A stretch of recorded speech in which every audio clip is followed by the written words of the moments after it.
Салам достор, назарыңыздарда Аралаш медиа. Бүгүн сиздерге суранычтар боюнча Gran Torino деп аталган кызыктуу тасманы кыскача баяндап бермекчибиз. Сиз шашпай отуруп, мага жакты белгисин басып, видеону аягына чейин көрүүгө даяр болуп калган болсоңуз, биз баштадык.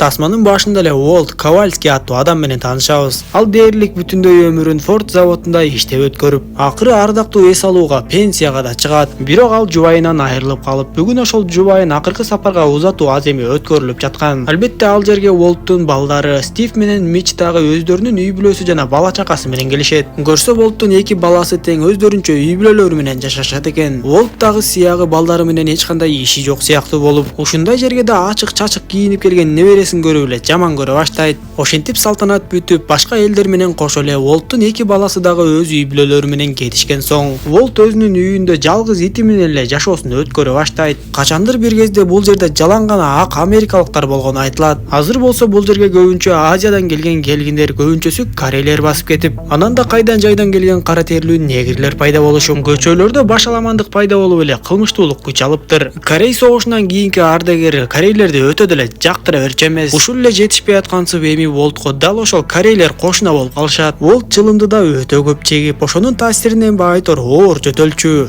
Анын бирден бир алек болгон нерсеси Ford Gran Torino аттуу унаасы болчу. Чынында Уолт бул унааны кыйратып деле эч жака айдабайт. Ал болгону унаасын унаа токтотуучу жайдан айдап чыгат да, аны жууп сүрүп жалтыратып коюп, жөн гана эшигинин алдында унаасын сүйүп карап отурчу. Унаа 1972-жылы чыгарылып, али да жапжаңа бойдон экен. Көрсө Уолт Fordтун заводунда иштеп жүргөн кезде дал ушул унааны курап иштечү экен. Күндөрдүн биринде эле Уолттун үйүнө чиркөөдөгү ыйык кызмат кылуучу Якович келип калат. Ал Уолтко: "Мен сиздин жубайыңыз көз жума электе ага берген убадам бар эле. Жубайыңыз сурангандыктан мен сизди чиркөөгө алып барып баардык күнөөлөрүңүздү бошотушум керек" деп айтат. Анда мүнөзү катаалыраак Уолт эч жака барбайм деп эшикти жаап алат. Дал ушул мезгилдерде Уолттун Корей кошунасынын Тао деген баласы көп сүйлөбөгөн, жабык мүнөз бала болгондуктан өзүнө ылайыктуу жумушту да таба албай жүргөн. Ошондуктан анын Фонг деген бөлөсү ар дайым өзүнүн балдары менен келип эле Таону өзүнүн бандасына кошконго аракет кыла берет. Ошентип аны мажбурлап эле бандага кошуп алышат да. Эң биринчи эле Таого сыноо катары кошунасы Уолттун унаа токтотуучу жайында токтоп турган унаасын уурдап чыгууну тапшырышат. Түндө Тао Уолттун Gran Torиносун уурдаганга аракет кылып жатканда, Уолт бир нерсени байкап калат да чоң мылтыгын көтөрүп алып эле барып Таону кармап калат. Бирок Тао коркконунан Уолттун үйүнөн качып кеткенге жетишет. Эртеси күнү ал жака кайра эле кечеки топ балдар келишет да Таону үйүнөн сүйрөп чыгып алып кетмекчи болушат. Бирок Таону эжеси коргоп чырылдап, Тао өзү дагы аларга "Мен силердин бандаңарга кошулгум келбейт" деп айтса, алар болбой эле Таону алып кетмекчи болуп чыруучу түшүшүп, Уолттун үйүнүн аймагына да өтүп кетишет.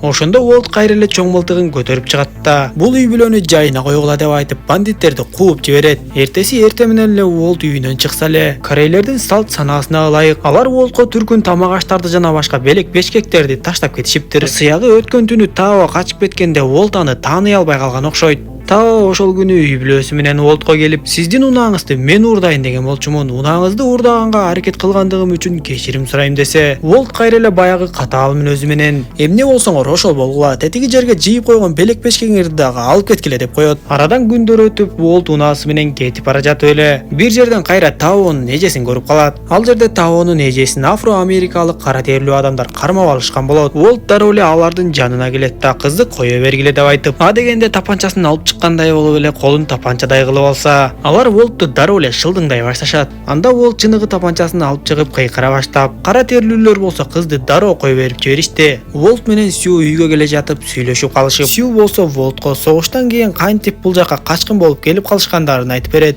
Эртеси Сью Уолтко келип: "Бүгүн биздин үйдө туугандар чогулуп майрамдап жатканбыз. Сиз дагы биздин үйгө келип конок болуп кетиңиз" десе, алгач Уолт ага макул болбой, бирок жакында эле анын бир баласы келип Уолтту карылар үйүнө алып барганга аракет кылып кеткенин эстеп кетип, бир аз ойлонуп кетет да Сьюга макул болуп анын үйүнө майрамдоого барат. Анткени дал ушул күнү Уолттун туулган күнү болуп, ал үйүндө жалгыз отургусу келген жок окшойт. Ошентип Уолт ал күнү кошуналары менен майрамдап жүрүп, бул Корей кошуналарында көп эле жакшы сапаттары бар экенин байкап, Керек болсо өзүнүн балдарына караганда кошуналары жакшы адамдар экенин сезип калат. Дагы бир күн өтүп Сью апасы менен Таону ээрчитип келип, Тао сиздин унааңызды уурдаганга аракет кылгандыгы үчүн биз аны бир жума бою сизге иштетүүгө беребиз. Тао өзү дагы өз күнөөсүн жууш үчүн сиздин кандай жумуштарыңыз болсо бүткөрүп берүүгө даяр деп айтса, Волт кайра эле каршы болуп, бирок кошуналары болбой эле аны көндүрүп кетишет. Ошол күндөн тарта Тао бир жума бою Волтко кызмат кылмакчы болуп, Волт эмне кылаарын билбей эле Таону үйдүн ар кайсы жумуштарын кылдыра баштайт. Тао бир жуманын ичинде Волттун айткандарын кылып отуруп, үйдүн чатырын оңдоп, кээ бир жерлерди сырдап, бактын дөмүрүн дагы омурганга жетишти. Ошол убакыт ичинде Волт Таону кандайдыр бир деңгээлде таанып, ага жакын боло түштү айтор. Таонун эч кимге зыяны жок ак жүрөк бала экенин билип, бирок анын алсыз мүнөзүн байкап, аны менен көбүрөөк сүйлөшүп, үй тиричилигиндеги ар кандай оокаттарды кылууну үйрөтө баштайт. Анан да Таонун курулуш иштерин жакшы кылаарын байкап, курулушта иштеген жетекчи досуна барып, Таого иштей турган жумуш дагы таап берет. Бирок Таода аспаптарды алууга акчасы жок болгондуктан, Волт ага аспаптарды өз акчасына сатып берип, Тао бир кызды жактырып калып, бирок ага эч кандай эле бир кадам жасай албай жаткандыгын байкап калган байтор. Ал Таого сен өзүңдү чоң кишилердей алып жүрүшүң керек деп айтып, бир канча жолу ага бул боюнча машыгууда жазатып, сен өзүңө ар дайым ишенимдүү болушуң керек деп мотивациялык сөздөрүн да берип, акыры Тао Волттун жардамынан кийин өзү жактырган кыз менен да сүйлөшүп кетүүгө мүмкүн болот. Башында ал Корей кошуналарын такыр эле жактырбай келген болсо, эми алардын жасаган тамагынан бери жактырып көнүшүп калат. Бирок Волттун да ден соолугу күн өткөн сайын начарлап, ал жөтөлгөн сайын оозунан кан чыга берчү. Күндөр өтүп Тао Волт орноштурган жумушка иштеп калып, күндөрдүн биринде эле иштен кайтып келатканда, баягы бандиттер Таону кармап алышып, аспаптарын талкалашып, анан да бетине ысык чылымды басып күйгүзүп салышат. Бир канча күн өткөндөн кийин Волт Таонун жүзүн көрүп калып, андан сурап эмне болгонун билип алат да, дароо эле ошол балдардын бирин таап келип, күтүлбөгөн жерден ур токмокко алып, Таону жайына койгула деп айтып кетет. Бирок албетте бандит балдар токтоп калбай, кеч кирери менен эле топтолуп келишип, Таонун үйүн бир канча жолу аткылап кетишет. Катуу добуштан кийин Волт кошуна үйгө жетип барып, бирок бактыга жараша эч ким эч кандай катуу жаракат албаптыр. Ошону менен эле токтоп калбай алар Таонун эжеси Сьюну кармап алышып, өтө катуу ур токмокко алып салышыптыр. Мындай көрүнүшкө Тао чыдай албай, азыр эле барып жанагы бандиттерди өлтүрмөкчү болуп, Волтко келет да ушул жөнүндө айтып жардам сураса, Волт ага макул болгонсуп, бирок сен азыр жөндөн жөн эле барып аларды өлтүрө албайсың. Аларды өлтүрүү үчүн жакшылап план түзүш керек. Мен өзүм планды жакшылап түзүп коем. Сен болсо мага эртең саат 4-тө кел деп кетирип жиберет. Эртеси Волт чач тарачка барып чачын алдырып, биринчи жолу өзүнө костюм сатып алат да, баягы чиркөөдөгү ыйык кызмат кылуучуга барып, буга чейин кылган күнөөлөрүнүн баардыгын айтып, күнөөлөрүн бошотуп, жараткандан кечирим сурайт. Ошол күнү саат 4-тө Тао ага келген кезде, Волт үйүндө чоң мылтыгын даярдап отурган болот. Бирок Волттун кыла турган иши таптакыр башка болчу. Ал Таону алдап жертөлөгө алып кирет да, темир тор менен бекитип салып, жанагы бандиттерге өзү жалгыз бармакчы болот. Волт Таону тынчтандырып, сен мындай жолго такыр эле барбашың керек. Мен согушта көптөгөн күнөөсүз адамдарды өлтүргөнмүн. Адам өлтүрүп өч алганда сенин жашооң жакшы жака өзгөрүп кетпейт. Тескерисинче сен өз жашооңду талкалап аласың деп түшүндүрүп, өзү дароо эле жанагы бандиттерге жөнөп кетет. Банданын чогулган жерине Волт жетип барып, аларды чакырып, алар менен ар кандай сөздөрдү айтышып, сүйлөшө башташат. Ар жак бер жактагы кошуналар ал жерде болуп жаткан окуяны көрүүгө чыгышып, кээ бирлери полицияга чала башташты. Волт болсо бандиттердин ар бирин сөөмөйү менен атып коркутуп, оозуна чылымды салат да төш чөнтөгүнө колун салып, жандыргычты алып чыкмакчы болду окшойт. Качан ал төш чөнтөгүнөн колун тездик менен суураганда, бандиттер аны төш чөнтөгүнөн тапанча алып чыкты деп ойлоп калышып, бир көз ирмемде эле баардыгы тең аткылап жиберишет. Волт ошол жерден жерге кулап, көрсө ал чындап эле жандыргычын алып чыккан болот. Аны өлтүрүшкөнүнө көптөгөн адамдар күбө болушуп, бат эле полициялар жетип келип, жанагы банданы кармап кетип жаткандарын көрөбүз. Жертөлөдөн эптеп чыгып, эжеси менен бул жака жетип келген Тао полициялардан Волттун өлгөнүн жана ал куралсыз болгондугун билет. Ошентип Волтту акыркы сапарга узатуу аземида болуп өтүп, Волт өзүнүн жазып таштап кеткен катында өзүнүн үйүн чиркөөнүн эсебине өткөрүп берип, Форт Гран Таринону болсо Таого ыйгарыптыр. Андан тышкары Волт Таого Гран Таринону жакшы карап, баалап айда деген сөздөрүн айткан. Тасманын аягында Тао Волттун Гран Тариносун айдап, жанына Волттун итин салып алып кетип бара жатканын көрөбүз. Тасма ушундайча соңуна чыгат достор. Видео жаккан болсо мага жакты белгисин басып, дос тааныштарыңыз менен бөлүшүп койгонду унутпаңыз. Кийинки видеолордон көрүшкөнчө аман болуңуздар.